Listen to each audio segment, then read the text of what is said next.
Hello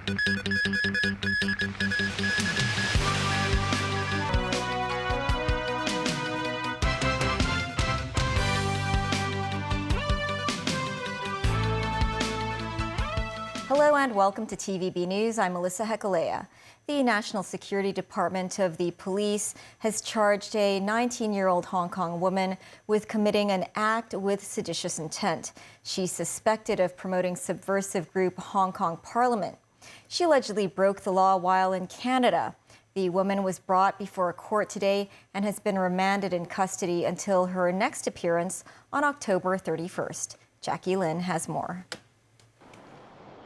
19-year-old defendant Lam Fei appeared at West Kowloon Magistrates Court in the afternoon. She faces one count of doing with a seditious intention an act or acts that had a seditious intention.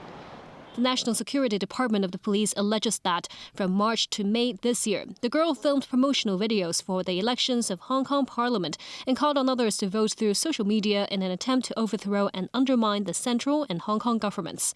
It is understood that she is the ex-girlfriend of Tony Lam, who is on the police's wanted list. The couple joined the group Hong Kong Democratic Independence Union last year and later fled to Taiwan together. After Lam announced his candidacy for Hong Kong Parliament elections, he was deported by Taiwan authorities. The pair then fled to Canada. Police say that during this period, the defendant served as an assistant to another absconder, Alan Kern, to promote the Hong Kong Democratic Independence Union. She reportedly planned to take part in the Hong Kong Parliament elections too, but did not meet the 21-year-old threshold. The couple were financially struggling in Canada and are debt-laden. The girl eventually returned to Hong Kong alone and was arrested by the police.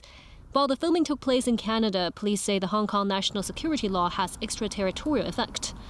Earlier, a Hong Kong student studying in Japan made Hong Kong independence-related comments overseas and was sentenced to 2 months in prison after returning to the SAR.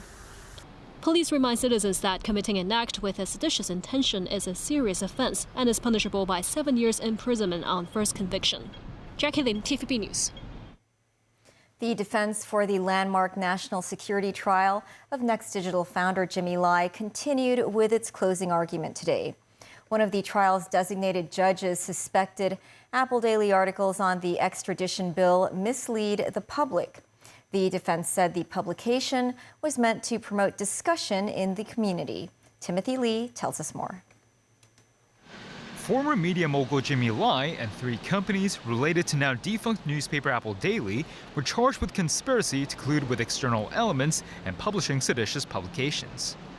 This as the defense continued with its closing argument, with the trial having entered into its 154th day. Designated Judge Alex Lee suspected Apple Daily had advocated for the government to rescind the extradition bill.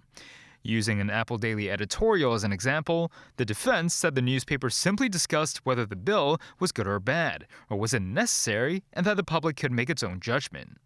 The judge noted the editorial belittled then-Chief Executive Carrie Lam and asked the defense whether that proved Apple Daily instigated or increased contempt among residents, thus fulfilling the requirements for the charge of sedition. The defense said it believes more evidence is needed to prove the publication's content incited such negative feelings, adding that the articles pointed out the government's mistakes. Judge Asuto suspected the articles misled the public, and it was not the government's fault.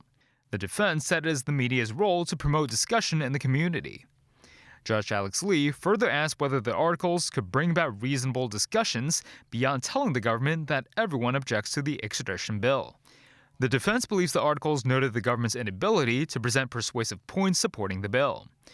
The team added other media outlets also published opposing views on the matter, allowing residents to make up their own mind on the bill.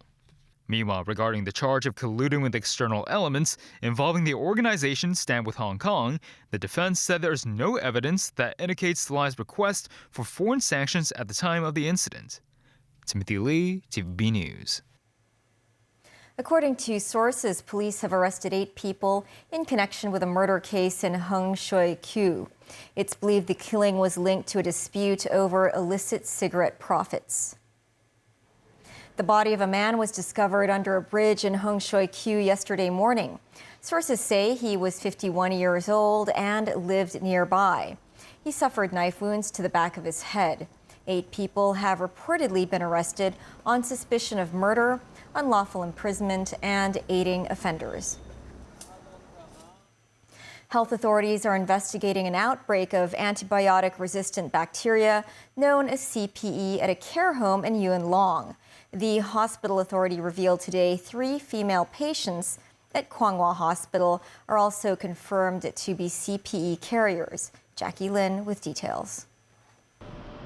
Age 17 to 40, all 3 patients infected with carbapenemase-producing Enterobacteriaceae or CPE stayed in a neurosurgery ward at Kwangwa Hospital. 1 patient is now being treated in isolation at Kwangwa and is in stable condition. The other 2 patients have been discharged. An outbreak involving CPE has also erupted at this Yunlong care home. Health authorities inspected the facility today and isolated CPE carriers from other residents. That comes after 3 male and 3 female asymptomatic residents aged between 68 and 85 recently attended a public hospital due to their underlying illnesses and tested positive for CPE. The Center for Health Protection says the care home did not follow infection control guidelines, while the facility's manager cited procedural difficulties. The manager notes it's hard to offer entirely isolated rooms or put on and take off disposable protection gear right away every time after taking care of infected residents. She hopes more support can be given by health authorities. CPE can cause infections in various parts of the body, including urinary tract infections or intra-abdominal infections. It is commonly resistant to multiple antibiotics, limiting therapeutic options, and may render severe clinical infections difficult to treat. Jackie Lin, TVB News. A U.S. government spokesperson said senior Chinese trade negotiator Li Chenggang is expected to travel to Washington this week to meet American officials. This as the 2 superpowers look to chart a path beyond their current tariff truce. However, U.S. President Donald Trump warned that China must give his country magnets, or Washington will have to charge them a 200% tariff. Daniel Rao reports. The U.S. government spokesperson said Li Chenggang, China's international trade representative and a key negotiator, alongside economy Czar He Lifeng, may meet deputy-level U.S. government officials. The spokesperson stressed the visit was not part of a formal negotiating session. A source familiar with the negotiations said there was no meeting planned between Li and U.S. Trade Representative Jameson Greer, and he was not coming at the request of the U.S. government. Traders on both sides of the Pacific are watching to see whether this month's latest tariff extension will become permanent. On August 11th, the world's 2 largest economies agreed to extend their tariff truce for another 90 days. That locked levies of 30% on Chinese imports and 10% Chinese duties on U.S. goods in place. Economists warn once Trump's tariffs top 35%, they become prohibitively high for Chinese exporters. However, amid the tariff negotiations, Trump told the press Chinese President Xi Jinping would like him to come to his country for talks. President Xi would like me to come to China. It's a very important relationship. As you know, we're taking a lot of money in from China because of the tariffs and different things. And it's a very important relationship. We're going to get along good with China. I hear so many stories about we're not going to allow their students. We're going to allow their students to come in. Still, Trump warned China has to give the United States magnets. This or Washington will charge them a 200% tariff or something. China added several rare earth items and magnets to its export restriction list in April in retaliation for U.S. tariff hikes. Daniel, TVB News. A top South Korean official has said that the United States and South Korea have decided to establish a non-binding agreement to define the operation and structure of $350 billion in investment funds agreed as part of a July trade deal. Seoul agreed with Washington last month on a trade deal to cut U.S. tariffs in exchange for pledging the investments with the U.S. This as South Korean President Lee Jae-myung arrived in Washington to meet with U.S. President Donald Trump on Monday. Tracy Furness has more. Before meeting the South Korean President Lee Jae-myung at the White House Monday, President Donald Trump took to social media threatening not to do business with Seoul because of a purge or revolution that he claimed was taking place in his country. But any prospect of a hostile Oval Office meeting evaporated when Lee arrived. Lee heaped praise onto the U.S. president, lauding the decor of the Oval Office as bright and beautiful, and beseeched Trump to continue helping with Korean peace efforts.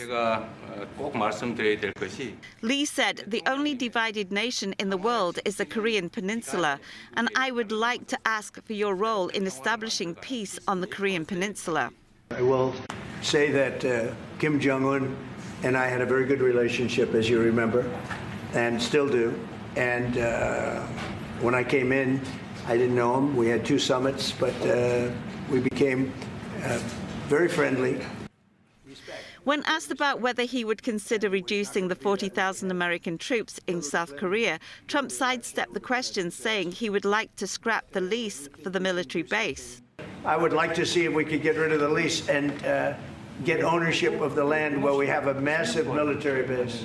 The South Korean president also sealed a trade deal with Trump, with Korean Air announcing a $50 billion deal to buy more than 100 Boeing aircraft and several spare engines. The deal includes $36.2 billion for 103 next-generation Boeing aircraft, which include 20 Boeing 777-9s, 25 Boeing 787-10s, 50 Boeing 737-10s, and 8 Boeing 777-8F freighters. Korean Air said in a statement that $13 billion will go towards a 20-year engine maintenance service contract with GE Aerospace. Tracy Furness, TVB News.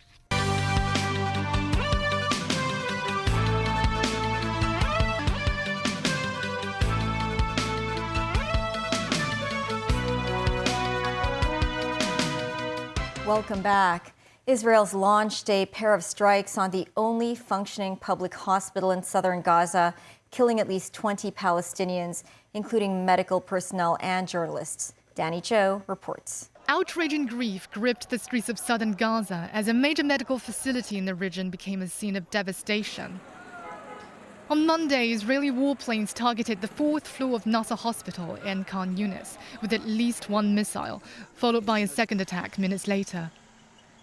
Authorities confirmed 5 Gazan journalists from the Associated Press, Reuters and Al Jazeera were among the 20 victims, bringing the total number of journalists killed by Israel in the Strip since October 7, 2023 to 245. Mariam Dagga, a 33-year-old vigil journalist freelancing for the AP during the war, died in the strike.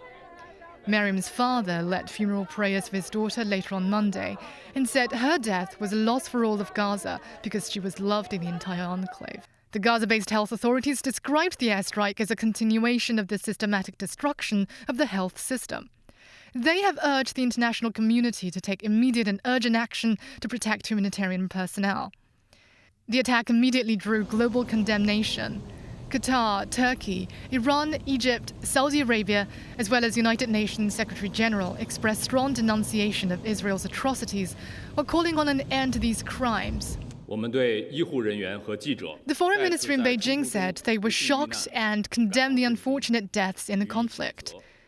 The ministry said China is closely following the current situation in Gaza and opposes and condemns all acts that harm civilians, damage civilian facilities and violate international law.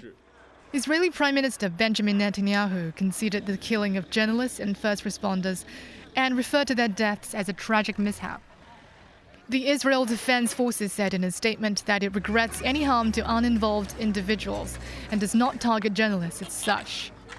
An initial inquiry was launched into the incident.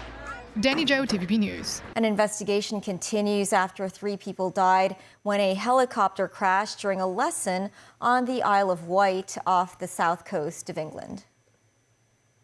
The fallen GOCLV was said to have spiraled on the ground and ended up in a bush near a road on the quiet island of just under 400 square kilometers. One seriously injured survivor was airlifted to the University Hospital of Southampton, the nearest city on the mainland. The UK's Air Accidents Investigation Branch sent a team to the scene. To celebrate the 45th anniversary of the establishment of the Shenzhen Special Economic Zone, Shenzhen authorities have set up a photo exhibition to showcase the rapid development of the SEZ. There will also be a large-scale drone performance tonight. Jackie Lin has more. Shenzhen's metamorphosis immortalized in these images.